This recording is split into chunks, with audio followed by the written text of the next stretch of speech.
often ask me, sir chemistry में इतने सारे फॉर्मूला है, कंपाउंड के फॉर्मूला है, फिर ऊपर से थाउजेंड्स ऑफ रिएक्शंस, कैसे याद रखेंगे? केमिस्ट्री इसके लिए थोड़ा डिफिकल्ट जाता है, डर लगता है। तो डर थोड़ा सा कम करने के लिए, केमिस्ट्री थोड़ा सिंपल करने के लिए ये लेक्चर्स मैं ले रहा हूँ। जैसे लास्ट लेक्चर में मैंने बताया था कि रिएक्शंस रटने की ज़रूरत नहीं है, आपको कंपाउंड का फॉर्मूला लिखने को आना चाहिए। I am talking about inorganic compounds जैसे कॉपर सल्फेट, एल्यूमिनियम क्लोराइड, जिसके लिए कैटायंस एनायंस बाय हार्ट होंगे। क्रिस क्रॉस मेथड जो मैंने लास्ट लेक्चर में सिखाया वो यूज़ करेंगे, तो ऑब्वियसली आप कंपाउंड का फॉर्मूला लिख सकते हैं।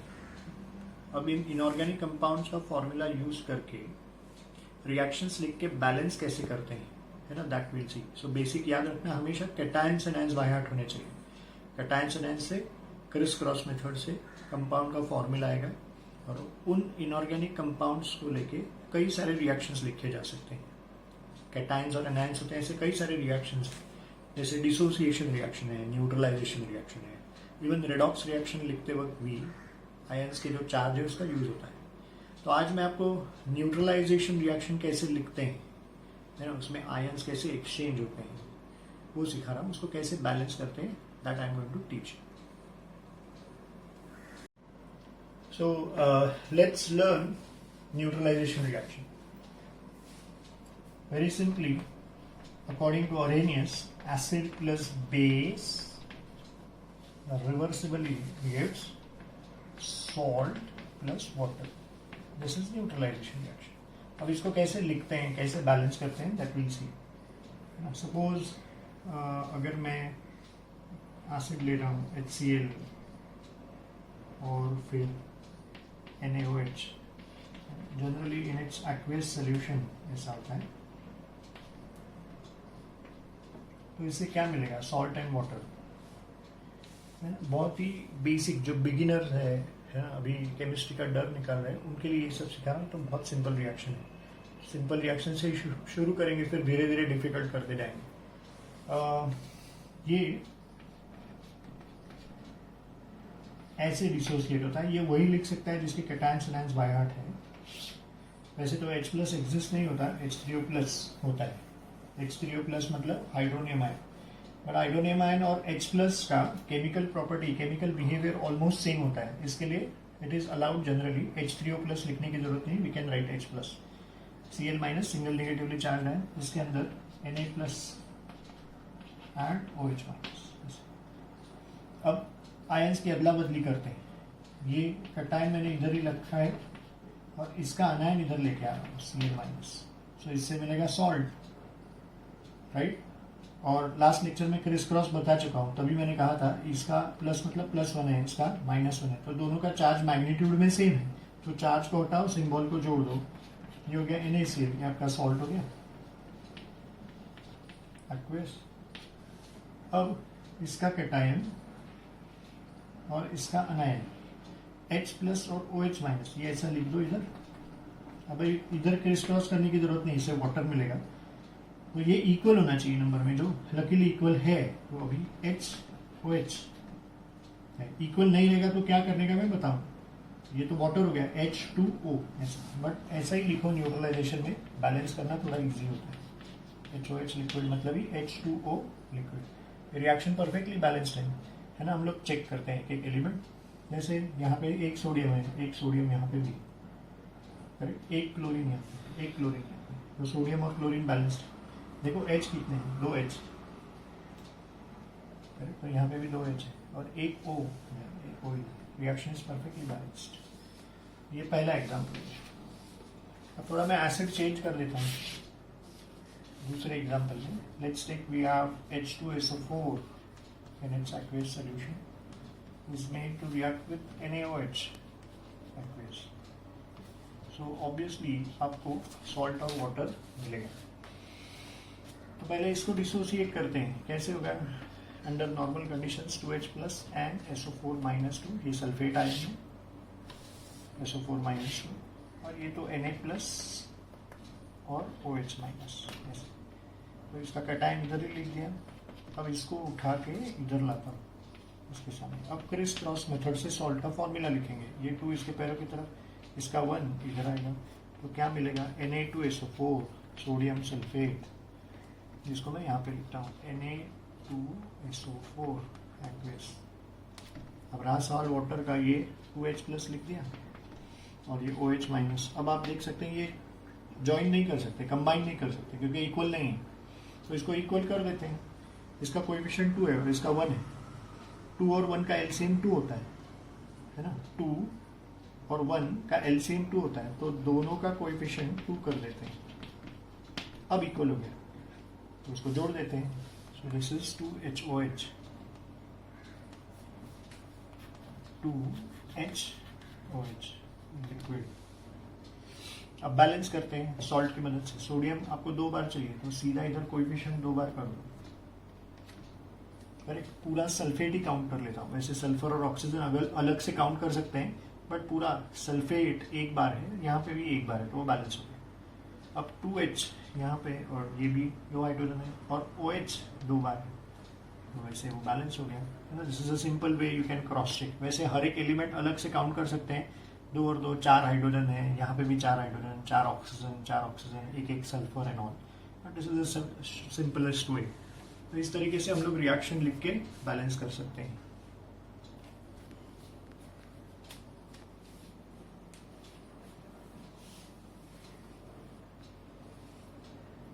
Take third example for neutralization reaction. Let's say we have H2SO4 like this, and it is made to react with CaOH twice. So this should obviously give me salt plus water. पहले H2SO4 वो split करता हूँ cation और anion में, ये इसका dissociation हो गया। ये उसको ये आ सकता है जिसको आयंस बाय हार्ट है, जो मैंने लास्ट लेक्चर में दिया है। कैल्शियम +2 होता है और OH माइनस ऐसा होता है, लेकिन 2 टाइम्स आता है। अब आयंस को एक्सचेंज करवा रहा हूँ। ये Ca+2 इधर ही लिखा, सिर्फ इसका अनायन इसके सामने लिख रहा हूँ, SO4-2, तो फॉर्मूला बनेगा CaSO4। ये मैं बता चुका हूँ। दोनों के सिर पे चार्ज का मैग्नीट्यूड सेम है, तो चार्ज को हटाओ, सिंबल को जोड़ दो, ये आपको सॉल्ट मिल गया CaSO4 एक्वस। रहा सवाल वाटर का, इधर श्योरली वाटर मिलने वाला है। जैसे 2H प्लस तो है ही और 2H माइनस, और दोनों का कोएफिशिएंट सेम है तो सीधा जोड़ सकते हैं। You will end up getting 2HOH. And the reaction, we need to check whether it is balanced or not. We have one calcium, it is balanced, one sulfur, 4 oxygens here, and sulfate वाला। इसके अलावा we have 2H and 2H here and 2OH. The reaction is perfectly balanced. Okay, let's learn example number 4 for the neutralization reaction. There is phosphoric acid H3PO4 plus calcium hydroxide CaOH twice aqueous. It's going to give us obviously salt plus water. So product लिखने से पहले इसको dissociate करते हैं. This will be 3H plus and PO4-3. This is phosphate ion, triple negative recharge. अपने list में है. You can refer the first lecture. और इसको डिसोसिएट करता हूँ. इसका कैटायन है Ca+2, अनायन है OH-, लेकिन 2 टाइम्स लिखना चाहिए. अब आयंस की अदला बदली करते हैं. लेट्स सी, इसका कैटायन इधर ही रखा है, अनायन को इधर लेके आता हूँ. सो ये होगा PO4-3. अब क्रिस क्रॉस करते हैं तो you will get Ca3PO4 twice. This is what you get. And इसको इधर लिख देता हूँ, Ca3PO4 twice aqueous. यहाँ पे आएगा वाटर. सो लेट्स सी, ये 3H प्लस लिख दिया और ये इसका कैटायन हो गया. अब इसका अनायन OH-. अभी इसको हम लोग कंबाइन नहीं कर सकते हैं क्योंकि कोएफिशिएंट सेम नहीं है, तो कोएफिशिएंट सेम कर देते हैं. 3 और 2 का एलसीएम आता है 6, तो ये होगा 6H प्लस और 6OH-. इससे इसको मल्टीप्लाई किया, इससे इसको मल्टीप्लाई किया, ये हो गया. इसको जोड़ देंगे तो आपको मिलेगा 6HOH. अब रिएक्शन बैलेंस करते हैं. You want 3 calcium, so make it 3 times, right? पूरा phosphate के बारे में सोचो, it is twice, तो इधर भी 2 कर दो, जिससे phosphate twice हो गया. Now hydrogen, 3 2s are 6H, we have 6H, OH, 2 3s are 6, and 6 OH. The reaction is perfectly balanced. Okay, let's see example number 5 for neutralization reaction. How to write the reaction and balance it. Let's take one acid, acetic acid, CH3COOH aqueous, and I'll treat KOH with this aqueous. Reversibility is obviously going to give me some salt and water. So पहले इसको split करते हैं, CH3CO minus and H plus. This should be K plus and OH minus. अब ions exchange करते हैं. इसका अनायन CH3COO minus और इसका कैटायन K प्लस, इसका cation H plus and OH minus. ये तो सेम चार्ज है, करेक्ट ना? तो चार्ज को हटाओ, मतलब मैग्नीट्यूड में सेम है, चार्ज को हटाओ, सिंबल को जोड़ दो, so you get a salt that is potassium acetate CH3COK aqueous, और इनका कोएफिशिएंट सेम है, तो इसको जोड़ देंगे तो वाटर मिल जाएगा HOH liquid, and the reaction is perfectly balanced. अब ये इस तरीके के जो सॉल्ट है इसको लिखने का ये तरीका सही है, जैसे मैंने लिखा. ऐसा क्यों सही है मैं आपको समझाता हूँ. ऐसे ही लिखना चाहिए CH3COK, करेक्ट. जनरली ये मैं इसके लिए बता रहा हूँ क्योंकि जनरली हम कोई भी इनऑर्गेनिक सॉल्ट लिखते हैं तो कैटायन पहले लिखते हैं और अनायन बाद में लिखते हैं, लेकिन यहाँ पे उल्टा है, पहले हमने अनायन लिखा है और फिर कैटायन लिया. ऐसा इसके लिए ऐसा लिखेंगे तो ही बैलेंस इज सेटिस्फाई होगा. मतलब गलत तरीका ऐसा है, ये अगर आप इसको ऐसा लिखते हैं, दिस इज रॉन्ग, ये गलत है ना, ऐसे नहीं लिखना चाहिए, बैलेंस गड़बड़ हो जाएगा. ये सही है. देखो बैलेंस कैसे परफेक्टली सेटिस्फाई होता है. इसमें एलिमेंट्स कितने देखते हैं, कार्बन है, हाइड्रोजन है, ऑक्सीजन है और पोटेशियम है. इसका वैलेंसी है 4, मतलब ये 4 बॉन्ड करेगा. हाइड्रोजन का वैलेंसी 1, ये 1 बॉन्ड करेगा. ऑक्सीजन का valency 2, it is divalent, 2 bond करेगा, और इसका अगेन 1. तो ये स्ट्रक्चर, इसका स्ट्रक्चर निकाल के दिखा रहा हूँ कैसे वैलेंसीज परफेक्ट आता है. पहले ये कार्बन के बारे में सोचते हैं. ये कार्बन, फिर उसको 4 बॉन्ड, जैसे कार्बन टेट्रावैलेंट है, ये वाला जो बॉन्ड है ये दिखाई दे रहा है, और बाकी के 3 यहाँ पे हाइड्रोजन आएंगे. तो हाइड्रोजन भी मोनोवैलेंट हो गए, ये आपका CH3 हो गया. Can you see that? और ये अब तक तो वैलेंसीज परफेक्ट है, सारे हाइड्रोजन मोनोवैलेंट हो रहे हैं और कार्बन टेट्रावैलेंट. ये आगे का कार्बन, इस कार्बन का ये बॉन्ड ये कॉमन है. इसके अलावा 1 2 3 और 4, यहाँ पे एक ऑक्सीजन यहाँ पे, तो ये ऑक्सीजन हो गया डाइवैलेंट, ये ऑक्सीजन भी डाइवैलेंट, और K पोटेशियम मोनोवैलेंट. तो यही परफेक्ट है. जैसे CH3COOK ऐसे ही लिखना चाहिए, ऐसे नहीं लिखना चाहिए.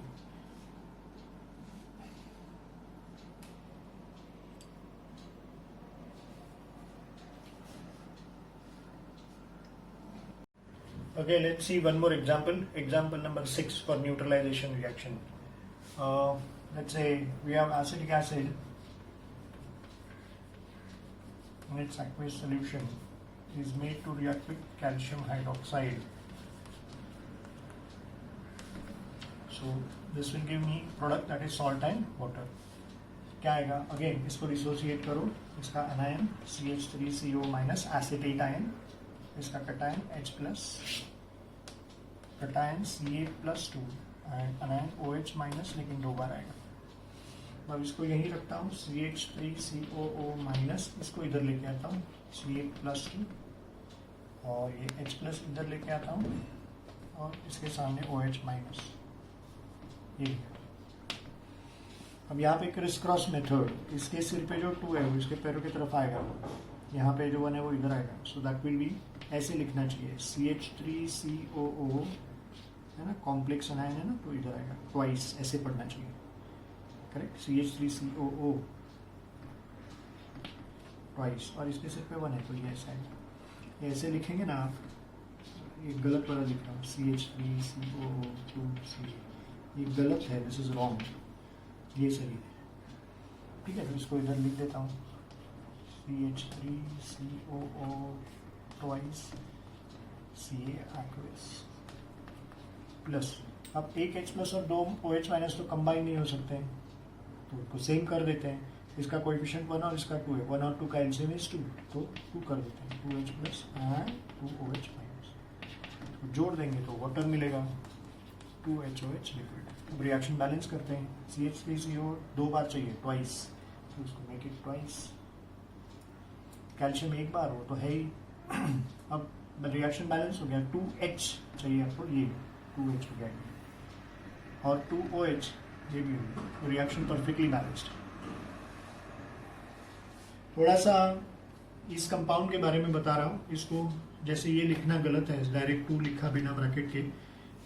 वैसे ही अगर आप ऐसे लिखते हैं CH3, ये वैसे ठीक नहीं है, ये ऐसे नहीं लिखना चाहिए। मतलब आप लिखना ही चाहते हैं तो ऐसे लिख सकते हैं, O CH3, this is quite odd, CH3COO ऐसे और ट्वाइस, है ना। बेहतर यही होगा कि जो मैंने बताया वो लिखना चाहिए, इससे बैलेंसेस गड़बड़ है, ऐसा लिख सकते हैं, इट्स फाइन, है ना, वो चलेगा। But the best way you can write is this thing, CH3COO twice C। ऐसा क्यों है, यहाँ पे भी वैलेंसी चेक करो, एलिमेंट्स है कार्बन, हाइड्रोजन, ऑक्सीजन और कैल्शियम। ये मैं वैलेंसी लिख रहा हूँ, इसका वैलेंसी 4, इसका 1, इसका 2 और इसका 2। Valency means capacity to make bonds. Carbon 4 bond करेगा, हाइड्रोजन 1, ऑक्सीजन 2, कैल्शियम 2। तो ये इसके स्ट्रक्चर में ही वो सेटिस्फाई हो सकता है। मैं इसका स्ट्रक्चर ड्रॉ करके दिखा रहा हूँ, ये कार्बन लिख रहा हूँ which is tetravalent like this, 3 hydrogen which are monovalent, तो ये आपका CH3 हो गया, correct. I just show it here, just see, थोड़ी ज़्यादा जगह लगेगी इसके लिए, come here, let's see here.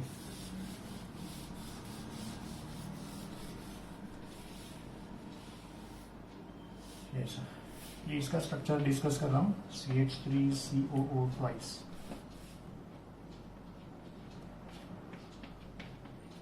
ये कार्बन, करेक्ट, फिर हाइड्रोजन, फिर ऑक्सीजन, फिर कैल्शियम। मैं वैलेंसी लिख रहा हूँ वापस से, 4, 1, 2 और 2। मतलब कार्बन 4 बॉन्ड करेगा, हाइड्रोजन 8, ऑक्सीजन 2 और कैल्शियम 2।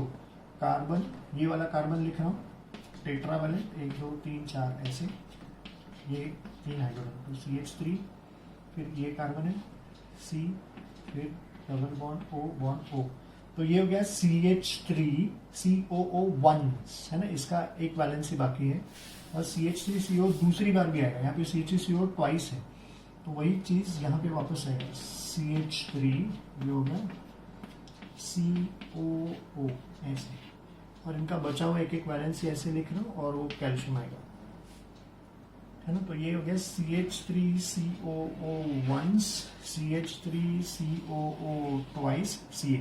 हर एक का वैलेंसी परफेक्टली सेटिस्फाइड है, इसके लिए ऐसे ही लिखना चाहिए।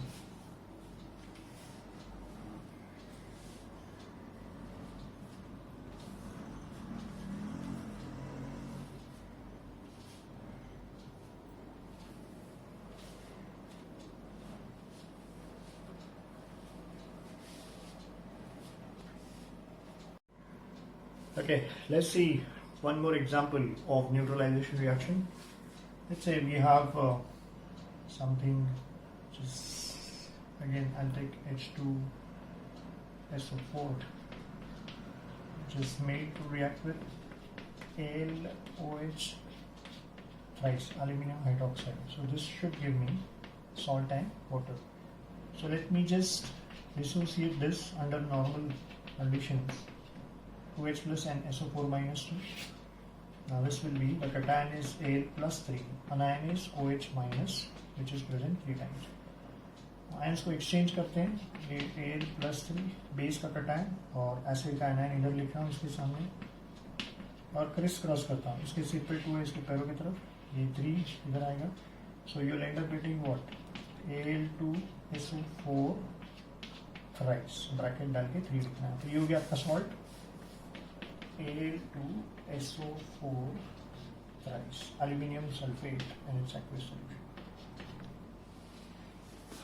अभी रहा 2H प्लस यहाँ पे और 3OH माइनस, ये इक्वल नहीं है तो इसको अभी ज्वाइन नहीं कर सकते हैं, कंबाइन नहीं कर सकते हैं, इसको इक्वल कर देते हैं।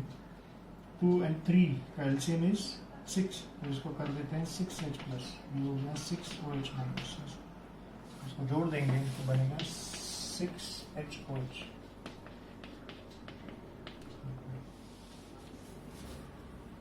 ये अब रिएक्शन बैलेंस करते हैं। How many times aluminium you want? 2 times. Sulphate you want 3 times. Hydrogen 3 2 6 ये तो बैलेंस है 6H। OH कितना है? 3 2 6 6OH it is already balance.